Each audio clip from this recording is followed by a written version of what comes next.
Esconden sus tatuajes. Analizamos los métodos que utilizan pandilleros salvadoreños para intentar pasar desapercibidos.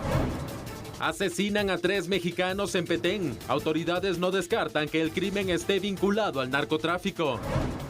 Gestionan nuevo préstamo. Autoridades de finanzas preparan proyecto para sustitución de deuda. Proyectan más casos de viruela del mono. Organización Panamericana de la Salud pide reforzar la vigilancia epidemiológica.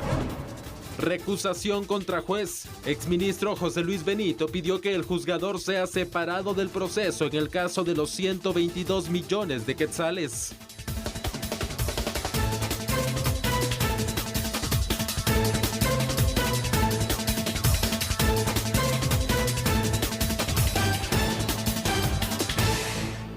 Bienvenidos a su programa A la Medida y bueno, pues también bienvenido a nuestro gran analista, querido amigo y viejo amigo de este programa, pero no por edad, el licenciado Axel Cardona. ¿Cómo está, Axel? Qué gusto verle. Buenas noches, bueno, qué placer saludarle y por supuesto estar acá con usted. Gracias. Para poder de esta manera analizar temas que seguramente le van a sorprender a usted. Y es que, Julio, hay 2 temas acá que a mí me han sorprendido y seguramente al amigo televidente lo van a dejar, pero como decimos en buen chapín, anonadado. Anonadado, sí, porque los mareros salvadoreños siguen estando en territorio nacional y fueron capturados en Coatepeque. El hecho también de que hay problemas eventualmente que pudieran llegar a ser hasta de orden legal para el Estado de Guatemala con algunas vacunas, y mexicanos, 3 específicamente que allá en el Petén aparecieron muertos. No hay que analizar esto. Así que, ¿le parece si empezamos? Claro que sí, bienvenidos.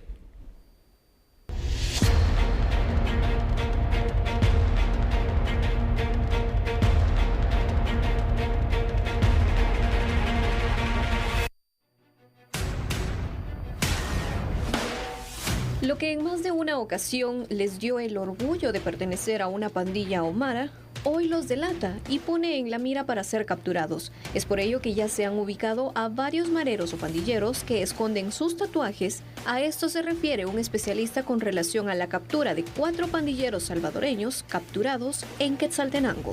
Se les dificulta por los tatuajes que anteriormente era un orgullo para ellos poseerlos. Hoy tratan de cubrirlo con maquillaje para tratar de ganar tiempo y espacio para avanzar, en este caso en su migración hacia el norte, pero es una gran limitante para ellos, fácil de detectar.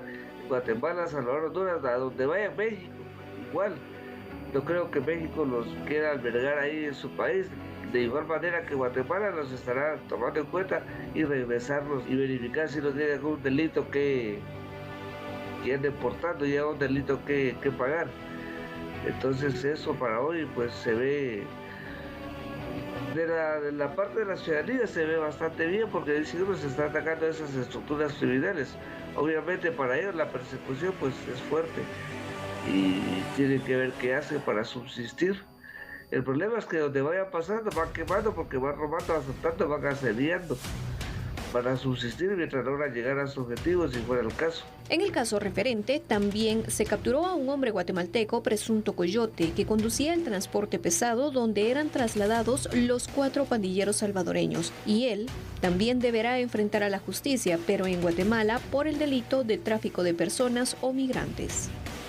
Bueno, un poco ilusos, un poco inocentes, o no sé, tal vez demasiado confiados estos pandilleros salvadoreños, televidentes y Axel, porque, a ver, ¿de qué manera? Es decir, se van a esconder esos tatuajes. Si esta gente, pues, prácticamente está completamente tatuada, cosa de la cual vamos a hablar hoy, ¿no? Porque las pandillas han tenido características, son territoriales, tienen el tema de sus grafitis, tienen el tema de sus tatuajes, aunque hoy, por lo menos los que andan delinquiendo en la calle, ya no están necesariamente tatuados. Estos son pandilleros que pues ya son de la vieja ola, que seguramente estuvieron ya privados de libertad y que orgullosamente hacen lucir estos tatuajes, pero que definitivamente no les sirvió. La pregunta es, ¿cómo fue que fueron a parar ahí al camarote de este tráiler y bueno, que iban cómodamente?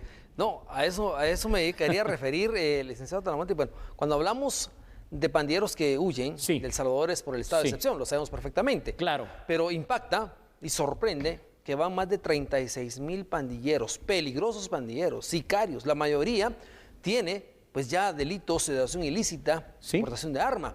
Sí. Todos van de 10, 15, 20 hasta 40 años de prisión en El Salvador. Es Obviamente correcto. por eso están huyendo. Pero nos sorprende que en 60 días más de 36,000 pandilleros estén tras las rejas. Y por supuesto, Guatemala es un canal para poder ellos huir de la justicia, pero no de la nuestra. Y por eso le digo, la intercepción fue clara. Y el coyote es guatemalteco. También eso nos tiene que preocupar. No, definitivamente. Y aquí, en primer lugar, con todo eso que usted dijo, hay varios datos que podemos desglosar. Número uno, el hecho como a veces los sistemas de seguridad mienten a los ciudadanos, y se miente, le digo directamente, por una situación de no crear más todavía histeria colectiva. En El Salvador se decía por las instituciones de seguridad que no había más de 5,000 pandilleros. Hoy se está demostrando con esto que hay 36,000 que están privados de libertad y todavía hay más. Igual aquí en Guatemala por año se nos ha dicho que son no más de 15,000, y aquí realmente si pudiéramos hacer una estimación de cuántos pandilleros son, fácilmente alcanzan los quizá 200,000 o más pandilleros, porque es un territorio más grande y son dos grandes clicas, dos grandes maras las que están operando acá. Ahora bien, huyendo de esa medida represiva fuerte del gobierno salvadoreño de Nayib Bukele, entonces buscan cualquier destino. Puede ser Estados Unidos como estos, con un coyote guatemalteco, o puede ser quedarse en el país. La cuestión es, Axel, aquí dos cosas. O no han venido mucho a Guatemala, o no hemos tenido la capacidad de darnos cuenta y han pasado por nuestro territorio en camino a México y Estados Unidos, o simple y sencillamente están aquí escondidos muchos de ellos. Yo me atreveré a decirle, Julio, que creo que hasta pues residían acá en Guatemala de manera irregular. Lo que pasa es que el estado de excepción hace un movimiento de declarar la guerra a las pandillas en El Salvador, y es allí donde empezamos a observar cómo realmente el poder sí lo tenían las pandillas en El Salvador y empiezan a perderlo. Sí. Pero lejos de eso, la gente estará diciendo, bueno, y el hacinamiento en las cárceles, o cómo estarán tratando a los pandilleros, pues ese gobierno está construyendo más cárceles. No, yo lo que le digo es de que Se está preparando para más. en materia de seguridad, aunque hay cosas que hacen falta, admiro la decisión del gobierno salvadoreño y de su presidente en cuanto a esa forma represiva y fuerte de estar tratando a las pandillas. Por supuesto, tienen una deuda pendiente, y esa deuda pendiente es trabajar en la base social, que son los problemas de la sociedad salvadoreña, guatemalteca, hondureña, pero en aquel caso El Salvador, que provocan que los niños, los adolescentes se vinculen con las maras. Sin embargo, ahora eso nos ha demostrado, número uno, que están manteniendo el control de las cárceles; número dos, que sí se pudieron juntar ambas maras; y número tres, que ahora son los mareros los que están de alguna manera huyendo de la justicia. Y es que así es como tiene que funcionar. En cambio, acá en Guatemala son los ciudadanos guatemaltecos, aquellos que estamos literalmente privados de libertad en nuestras propias casas, claro, con alarmas, con rejas, con candados, con lo que sea, con talanqueras, con garitas, con guardia de seguridad, en función de la inseguridad que se vive acá. Bueno, otra cosa importante, lo hemos visto durante las últimas semanas, y se logra observar con estos 4 pandilleros, Sí, Julio, sí.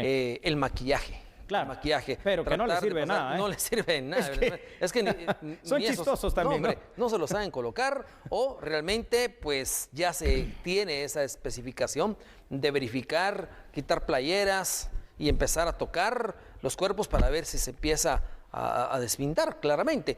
Pero esto empezó en El Salvador. Sí. Fueron varias veces que los tomaron en la frontera de Valle Nuevo y en otras fronteras más. Ahora Honduras también reporta lo mismo, que están llegando maquillados. Guatemala están pasando maquillados.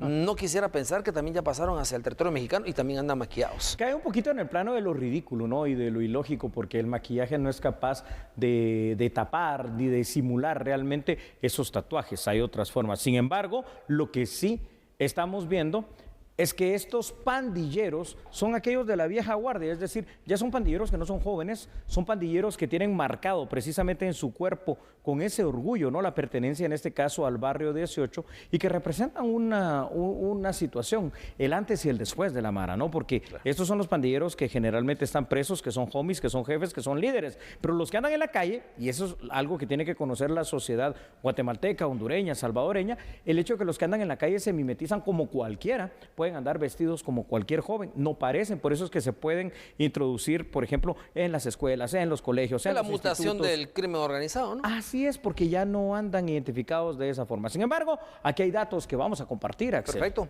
Muy bien, entonces vamos, por favor, ahí en pantalla a ver estos datos, y los tenemos precisamente de esta manera, ¿no? A ver, vamos a hablar de la subcultura de las maras. Y es que, fíjense ustedes, dentro de la forma de pensar y actuar de los mareros, ha existido una evolución en sus costumbres. Entre ellas, que quienes se encuentran fuera de la cárcel, hoy por hoy ya no se tatúan. Sin embargo, el caló, o la forma de hablar particular, los grafitis y los tatuajes, sobre todo para los mareros que están en cárcel, siguen siendo parte de esa subcultura. Los tatuajes, Axel, tienen distintos significados, como la pertenencia a una u otra mara o el nombre de la clica a la que pertenecen ellos. Quienes por ser pandilleros antiguos o por haber estado presos tienen parte, si no por decir la mayor parte de su cuerpo, tatuado, y han quedado casi condenados a tener esa marca, ese estigma, de manera permanente mientras vivan. En otros datos, fíjese, televidente y Axel, que mientras en El Salvador, como usted lo dice, con más de 36,000 capturas de pandilleros, se ha emprendido una especie de retirada hacia otros destinos como Guatemala, en nuestro país se han encontrado y capturado ya varios pandilleros o mareros de El Salvador, que han intentado de varias formas ocultar sus tatuajes. Recordemos que las maras, al final de cuentas, son fenómenos transnacionales delictivos y que, organizados como lo están perfectamente, pueden recibir en cualquier destino de los países donde operan a compañeros extranjeros, llamémosle así. Hoy por hoy en Centroamérica, El Salvador ha tomado la batuta de una política altamente represiva en contra de las maras, pero nadie está trabajando en el sistema preventivo. Sin embargo, la política dura que está implementando El Salvador, creo que es el camino que tiene que seguir Guatemala y Honduras. Ahora yo le pregunto, cuando hablamos de mutación de las pandillas, porque prefiero referirme a ellos como pandilla, está ahora pues dando muchos perfiles. Claro, usted dice, pues hay personas que incluso son trajeados, con corbata, con saco. En El Salvador existía el encargado prácticamente del trasiego de armas del barrio 18, pues que era un integrante de las Fuerzas Armadas, imagínese usted. Y posteriormente pasó a ser el líder de la pandilla en el trasiego de armas, capturado durante estos 60 días de estado de excepción. Es decir, han localizado a varias personas, estafadores y esto y lo otro. ¿Qué más nos espera, licenciado Talamonte? Usted que ha visto esto dentro del sistema penitenciario guatemalteco y ahora lo ve cómo están huyendo de El Salvador buscando otro refugio que podría ser Guatemala, ¿no? Sí, no solo en ese sentido, sino que al haber trabajado muchos años en cooperación internacional en temas específicos de las pandillas en cuanto a la rehabilitación y la reinserción de algunos de ellos, ¿no? Los que se podían en aquel momento. ¿Qué pasa? Lo que pasa aquí es lo siguiente, estamos viendo una evolución del fenómeno de las maras, pero no estamos viendo su disminución todavía. Seguiremos viendo este éxodo de mareros salvadoreños, que por cierto usted decía algo muy correcto, ellos nacieron como pandillas, pero la tribu urbana a la que pertenecen realmente, aunque no les guste, se llama, a ellos pues me refiero, se llama mara, ¿verdad? Como tal. Entonces, las maras siguen operando en nuestros países. Está bien la represión, pero hasta que no combatamos esa pobreza, esa desigualdad, esa falta de oportunidades, esa falta de acceso a educación, a situaciones de deporte, a cuestiones lúdicas para nuestros niños y jóvenes, a los adolescentes que están sobre todo en riesgo en áreas y colonias donde operan las maras, este fenómeno criminal no lo vamos a terminar. Así que ahí le dejamos a usted, por favor, en casa esta reflexión para que pueda sacar la mejor de las conclusiones. Y mientras tanto, nosotros en A la Medida vamos a continuar con más información con usted. Por favor, Axel.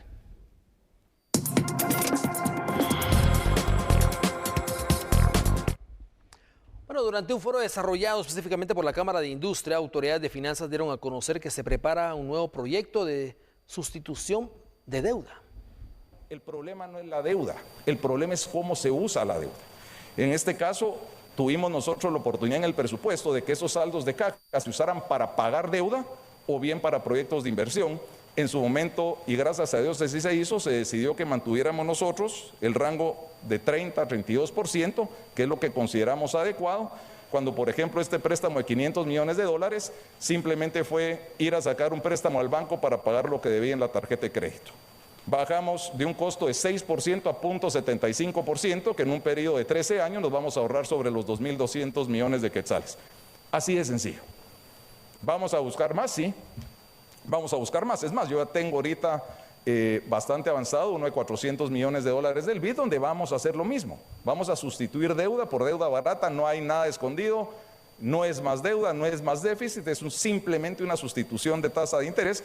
Recientemente el Congreso de la República aprobó un préstamo de $500 millones con el Banco Internacional de Reconstrucción y Fomento, que se usará para pagar deuda adquirida.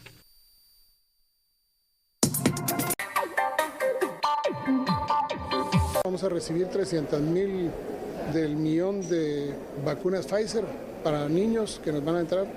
Esta semana quedaron de que entraba un tercio del cargamento, 330.000, y nos van a donar 500.000 vacunas Modernas más. El tema con Moderna y con Pfizer es un problema de orden jurídico. De hecho, ellos pidieron que podían darle a Guatemala vacunas, especialmente Pfizer, si Guatemala renunciaba a su soberanía. O sea, si nosotros le decíamos que podían, por cualquier evento que sucediera, alguien que se complicara la vida o que tuviera algún problema por la vacuna, ellos tendrían que poder demandar al Estado de Guatemala, si alguien los demandaba a ellos. Y nosotros tenemos que poner al país, la soberanía económica del país la tenemos que poner en las manos de ellos, en un contrato. No lo quise hacer, no lo voy a hacer. Bueno, aquí tenemos esta situación. A ver, es importante continuar, antes que nada, y esta es la recomendación que le damos aquí en TN23, con el proceso de inoculación. Usted ya se puso la primera dosis, felicitaciones. Si ya se puso la segunda dosis, extraordinario. Y si al igual que el licenciado Axel Cardona, los compañeros de TN23 y su servidor, tiene ya hasta su refuerzo, bueno, pues le damos un aplauso, ¿no? Porque eso es lo que hay que hacer definitivamente. Ahora, hoy Alejandro Yamatei, como presidente de la República, estaba hablando de problemas, ¿no? Y problemas eventuales en los cuales el Estado de Guatemala podría llegar a tener hasta de orden jurídico legal en el sentido de responsabilidades que le competen a otros. Y esto es lo que vamos a analizar, Axel. Claro. A ver, para ser claros con los amigos en casa, Julio, expliquémosles primero el por qué se refieren al término soberanía. Claro que sí. Bueno, la soberanía obviamente va orientada a la decisión pura y llana que un Estado en todo caso puede tomar en cuanto a decisiones que le competen o no y que le convengan o no. Y en este caso específicamente, y aquí es donde vamos a ampliar esa información que decía Alejandro Yamatei, evidentemente no le conviene al Estado de Guatemala el adquirir ahora a través de compra básicamente dos vacunas, Pfizer y Moderna. Y explico también el por qué no le conviene, no porque no sean buenas, son vacunas buenas. Particularmente la Moderna es un poco mejor que la Pfizer, porque la Pfizer se necesita, por ejemplo, en el tema de los niños específicamente, hasta 3 dosis para que sea efectiva. ¿Será el término de la negociación? Por ahí pudiera venir, pero ¿qué es lo que pasa? Aquí tenemos que remontarnos a lo que ha pasado no solo en Guatemala, sino que en el mundo. En distintos países del mundo, funcionarios de estos estados, aunque casi todos de manera anónima, no como Yamatei, que hoy lo hizo público, y eso es bueno, ¿no? Se han quejado del condicionamiento que quieren poner estas casas, tanto Moderna como Pfizer, para la compra de vacunas. Recordemos, Guatemala ha vacunado con Pfizer y con Moderna, sí, pero estas se han recibido porque obviamente países amigos, naciones que son bastante, digamos, amistosas en ese sentido con Guatemala, han tenido a bien donar ese par de vacunas. Guatemala ha comprado las propias y Guatemala también ha utilizado el mecanismo COVAX. Pero ¿qué pasa? Que quieren obligar Pfizer y Moderna no solo al Estado de Guatemala, sino que a otros estados. Que si alguna persona, imagínense ustedes, ojo con esto, llega a tener problemas derivados de la vacunación, incluyendo la muerte, la demanda no va a venir contra Pfizer y contra Moderna, sino que contra el Estado de Guatemala o contra cualquier otro estado. Bueno, pues esto no puede ser, ¿no? Porque ¿qué culpa tiene el Estado de Guatemala y cualquier otro estado de que la vacuna eventualmente, estas dos, pueda provocar en casos muy particulares y especiales algún desenlace pues que no sea el adecuado, ¿no? Por distintas condiciones que puedan tener personas muy en específico. Bueno, a ver, vamos aclarando entonces el panorama. En este caso, si se logran adquirir por medio de compra, ¿estaría obligado el gobierno a realizar ese término de negociación? Sí, porque es un requisito sine qua non para el contrato. ¿Ya existe algunos países que lo han hecho y han tenido sus problemas? Existen existen problemas definitivamente, pero existen muchos países que lo han hecho, ¿no? Y que de alguna manera, y aquí es donde decía Yamatei, se atenta contra la soberanía de Guatemala. ¿Por qué? Porque, a ver, normalmente estas vacunas Pfizer y Moderna, pues lo que hacen es precisamente prevenir el COVID-19, ¿no? Es decir, crear una fortaleza contra el COVID-19. Vamos a hablar un término que es necesario saber investigar. Microgramos, que son unidades muy pequeñas.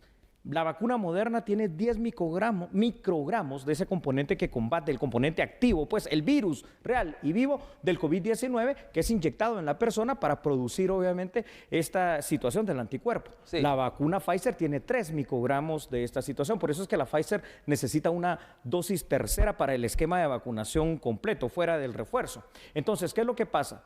Ha pasado que en personas con condiciones muy especiales y muy particulares por alguna enfermedad que tenían antes, ¿no? Y que les crea una situación de riesgo. ¿Algo congénito? Exactamente, algo congénito, por ejemplo, muy bien, Axel, les ha hecho, digamos, algún daño específico cualquiera de estas dos vacunas. ¿Qué es lo que han hecho? Pues no han demandado a las casas Pfizer ni Moderna, sino que por el contrato que han suscrito con estos estados, por ejemplo, en Estados Unidos, si esto pasa, se demanda a estas casas por cantidades millonarias. Correcto. Y esto cuando ha pasado, por ejemplo, en Estados Unidos, se ha demandado, pero al gobierno federal, ¿ya? Porque el contrato específico con estas casas obliga a que los gobiernos, si lo quieren comprar, sean responsables por cualquier situación que pase. Claro, definitivamente. Bueno, ahora bien, ¿qué otras opciones existirían? Oh, bueno, tenemos muchísimas más. Recordemos que vacunas en contra del COVID-19 hay tantas otras, ¿verdad? Por ejemplo, en Guatemala se ha utilizado mucho el tema de la vacuna Sputnik, pero se ha utilizado también muchísimo la vacuna AstraZeneca, entre otras. Entonces, yo creo que el Estado de Guatemala lo que va a tener que hacer aquí es curarse en salud. ¿Por qué, Axel? Porque por lógica cae por su propio peso que nosotros no podemos hacernos responsables de algo que pueda eventualmente causar algún medicamento que está siendo comprado por el Estado de Guatemala para curar a las personas, pero que viene de una cuestión externa, ¿no? Esto es lógico. Entonces, tenemos que voltear a ver hacia otras opciones de vacunas. Claro, y es que tampoco sería justo, ¿no? Ellos están dando un producto, no es ¿y cuál es justo, la garantía? no es obviamente, si para todo producto hay no es una justo. garantía. Tiene que existir, correcto, ¿no? y aparte en todo de ello, producto hay un riesgo. Claro, y aparte de ello, ¿qué pasa con las nuevas cepas? Es decir, nos estamos enfocando solo a la variante COVID-19, ¿Sabe cómo es esto? SARS-CoV-2, pero ¿qué pasa con la B, la B2? Es que, Axel, a ver, para que nos entendamos todos, esto vendría a ser ya casi tan coercitivo, tan dañino y tan ridículo como que cualquier marca de vehículo no, para transportarnos un carro, venga y dice, sí, yo le vendo aquí en Guatemala mi marca, mis vehículos, mis líneas, pero si alguien se accidenta y muere por el accidente, que es una condición totalmente exógena, entonces que no me demanden a mí, sino que, aunque sea defecto de fábrica, sino que demanden al Estado guatemalteco. ¿Cómo así? Bueno, querés vender, querés tener ganancia, pero no querés ser responsable. No, hombre, eso no puede ser. No puede pasar. No puede bueno, pasar. ¿le parece, Axel, si usted nos comparte los datos que tenemos para este tema? Claro, definitivamente vamos a analizar estos temas.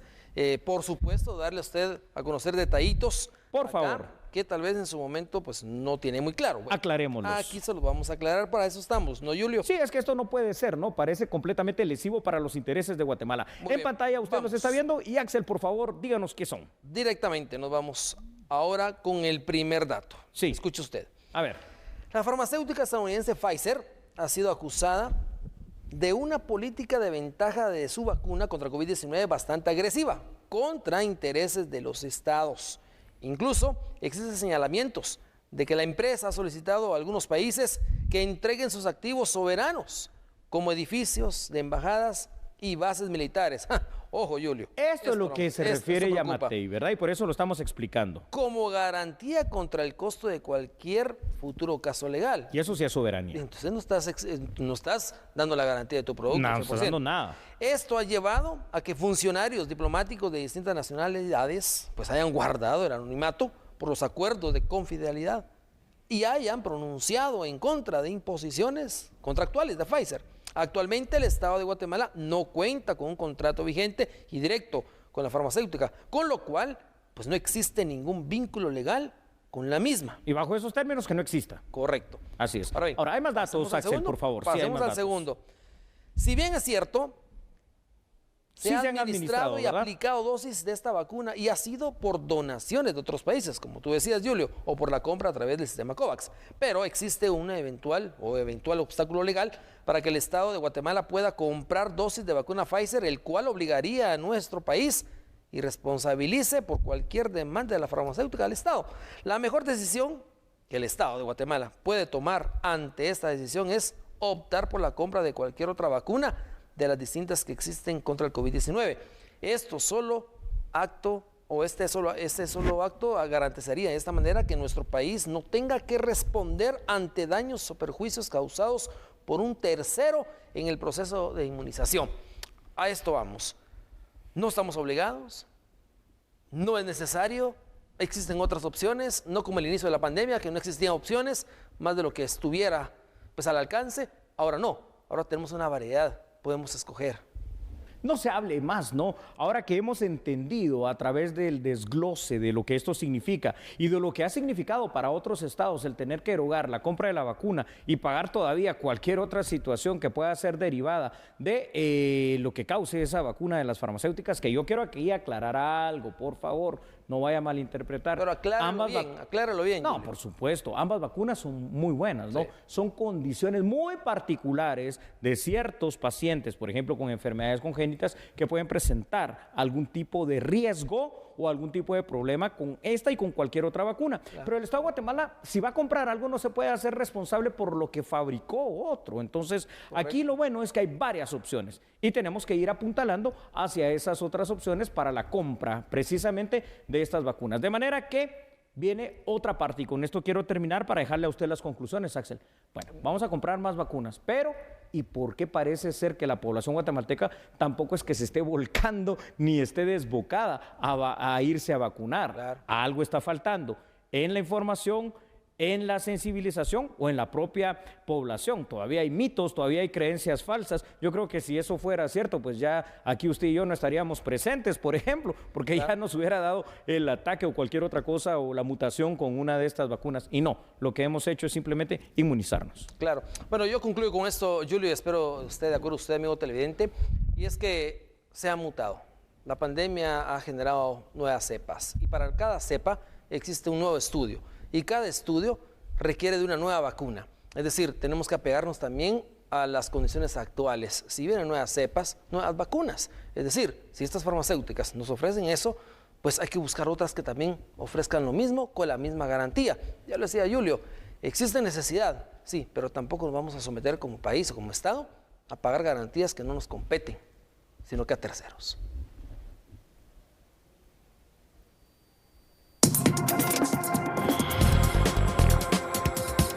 ¿Te parece si seguimos hablando del orden noticioso en este sentido de la salud? Y es que la Organización Panamericana de la Salud, más conocida como la OPS, proyecta acá para el continente americano, primero, un aumento en el caso de la influenza, una enfermedad que ya conocemos todos, pero también proyecta el aumento de casos de la viruela del mono, por lo que está instando a las distintas naciones de nuestro continente americano a permanecer y a reforzar en el tema de la vigilancia epidemiológica. Así que, por favor, aquí está la información. Nuestros sistemas de salud todavía se recuperan de las interrupciones provocadas por la pandemia, pero ahora se enfrentan a otro aumento de casos de COVID-19, conjuntamente con un riesgo creciente de eventos como la viruela del mono, la hepatitis viral y otras infecciones respiratorias.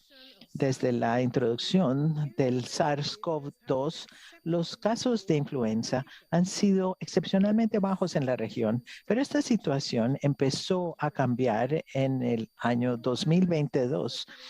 El virus de la influenza está circulando de nuevo y no solamente durante la temporada tradicional de la gripe. Los países deben estar alertas en cuanto a señas de pacientes, por ejemplo, que tienen una erupción que progresa en forma secuencial de pápulas, mápulas, pústulas, y viendo el desarrollo de cada etapa de estos síntomas dermatológicos progresivos.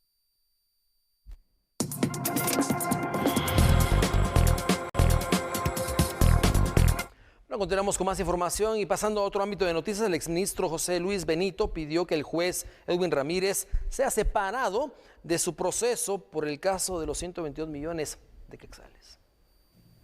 Este 31 de mayo, la Fiscalía Especial contra la Impunidad del Ministerio Público presentó en el Juzgado de Mayor Riesgo Grupo D, a cargo del juez suplente Edwin Ramírez, acusación formal en contra del exministro de Comunicaciones, Infraestructura y Vivienda José Luis Benito Ruiz por el delito de lavado de dinero y otros activos.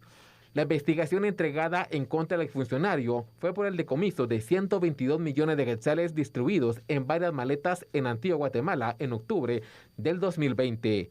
Con la presentación de la pesquisa, el juzgador suplente tendría que programar fecha y hora para discutir si Benito Ruiz podría enfrentar un juicio por lavado de dinero, considerando que una de las maletas con el dinero tenía su nombre. Sin embargo, los abogados defensores del exministro presentaron acción de recusación en contra de Ramírez. Con ese recurso legal piden que el juez suplente no conozca el proceso de Benito. Dudan de su imparcialidad para celebrar la fase intermedia del proceso.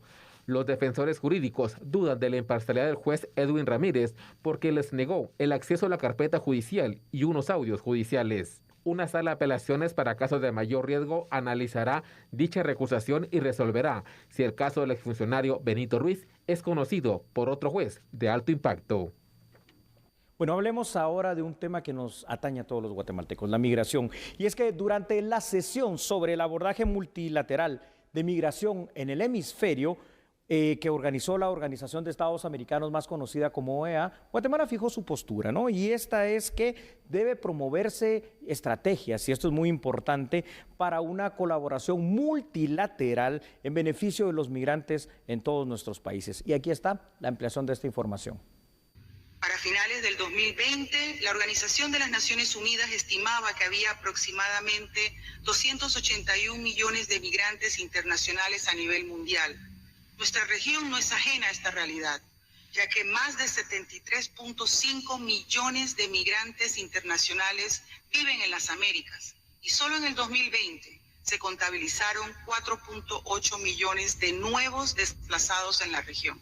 Sabemos que nuestra región se enfrenta a importantes desafíos dentro de la actual dinámica migratoria, entre ellos las secuelas de la pandemia del COVID-19, así como los efectos del cambio climático, por lo cual es indispensable dar una respuesta integral, coordinada y corresponsable a fin de garantizar flujos migratorios seguros, ordenados y regulares. Estamos convencidos que la migración debe abordarse desde la perspectiva del derecho humano a migrar. Y desde esa perspectiva, hemos asumido el compromiso de velar por los derechos humanos de las personas migrantes, independientemente de su condición migratoria, con especial atención a los grupos más vulnerables como las niñas, niños y adolescentes migrantes. A la fecha, Guatemala impulsa 4 ejes de atención a la migración, siendo desarrollo económico, bienestar social, sostenibilidad ambiental y gestión integral del ciclo migratorio. Bueno, escuche esta iniciativa de ley que presentó el Congreso de la República para apoyar a los emprendedores en el inicio de un negocio. La iniciativa de ley Año 1 Pago Cero propone que los nuevos pequeños empresarios que inscriban sus negocios puedan ser exonerados del impuesto del ISR durante el primer año. Lo que pretende es exonerar de impuestos sobre la renta a todas aquellas empresas que pretendan abrir sus operaciones comerciales y de esta manera que sea un incentivo para atraer la inversión nacional y extranjera y posteriormente que esto promueva el desarrollo y la reactivación económica en nuestro país. Creemos que el impacto que existe sobre la SAT es muy mínimo debido a que no tocamos la base, sino únicamente las nuevas empresas y que también no estamos exonerando los demás impuestos, ¿verdad? Que son como por ejemplo el IVA o incluso el impuesto sobre asalariados. También tiene ciertos candados que no puede promover a los contribuyentes inescrupulosos que puedan pretender cerrar y abrir nuevas empresas bajo este beneficio porque está justamente amarrado a la factura electrónica y de esta manera exista un buen control. El viceministro de MIPYMES, Fernando Escalante, se refirió a la iniciativa como apoyo a los emprendedores. Definitivamente contribuir al aceleramiento de la economía, como bien dijo el diputado, el apoyar a las MIPYMES es apoyar familias directamente en todas partes del país, en todo estrato social. Guatemala es un país de empresarios y es un país de emprendedores, los encontramos en cada esquina a la que vamos y lo que queremos hacer con este tipo de iniciativas, la que estamos apoyando hoy como viceministerio, es ayudar a que esa empresarialidad sea más próspera, sea de una manera formal y de esa manera formal porque le conviene al empresario genere aún más empleo. La normativa podría ser conocida ante el Pleno del Congreso al regresar al periodo ordinario de sesiones. Vamos a hablar de otro tema y este es muy importante, como todos para los guatemaltecos, pero Hoy, con 86 votos a favor dentro del Pleno del Congreso de la República, se aprobó conocer en primera lectura o en primer debate el subsidio para el gas propano, ¿no? El Ministerio de Energía y Minas calificó esta acción como positiva, pues lo que se pretende es precisamente continuar con este apoyo social al gas propano específicamente por 2 meses más para los guatemaltecos. Aquí está la información. El Pleno de Diputados conoció este miércoles, en pleno extraordinario, el primer debate que busca ampliar el subsidio del gas propano, lo que ampliará el beneficio hasta agosto. El ministro de Energía y Minas se refirió al respecto. Pues la lógica nuestra es que se pueda aprobar porque efectivamente el Ejecutivo al plantearla lo que considera es que la medida que ha sido exitosa porque continúa apoyando la economía de los guatemaltecos pues puede mantenerse dado la estabilidad fiscal del país por 2 meses más. Recordar que esa medida, la vigente, vence el 30 de junio y que con la ampliación de 2 meses llegaríamos hasta el 31 de agosto. Este sería el tercer subsidio que se aplica al gas propano para reducir los costos, tomando en cuenta que persiste el conflicto internacional entre Rusia y Ucrania. Bueno, volvemos al Congreso de la República. Es que diputados aprobaron la reforma a la ley del presupuesto. Además, discutieron la ley, escuche usted, de fomento del trabajo temporal en el extranjero. Diputados del Congreso de la República aprobaron reformas a la Ley del Presupuesto General de Ingresos y Egresos de la Nación. Actualmente se deben realizar grabaciones digitales de los proyectos para verificar su avance. Con los cambios se exceptúa este requisito en aquellas obras que por su ubicación no cuenten con los servicios adecuados para el efecto. Por otra parte, se establece que los consejos de desarrollo podrán ejecutar fondos que no hayan sido utilizados este año. Con esto, los recursos no se irán al fondo común. Además, se agrega a la asignación de 290 millones de quetzales destinados a salud y a la Gran Cruzada contra la Desnutrición, proyectos de infraestructura. Por otra parte, los legisladores aprobaron la Ley de Fomento del Trabajo Temporal en el extranjero. Con esta normativa se buscan generar condiciones que faciliten la contratación de guatemaltecos en el extranjero. Entre los beneficios se encuentra la exoneración al IVA de los pasajes aéreos y el impuesto de salida del aeropuerto. Muchísimas gracias, Axel Cardona, por estar siempre analizando acá junto a su servidor en esta que es su casa a la medida. No, como siempre le he dicho, una gran oportunidad y desde luego a usted, amigo televidente, por permitirnos entrar a su hogar. Feliz noche. Chao.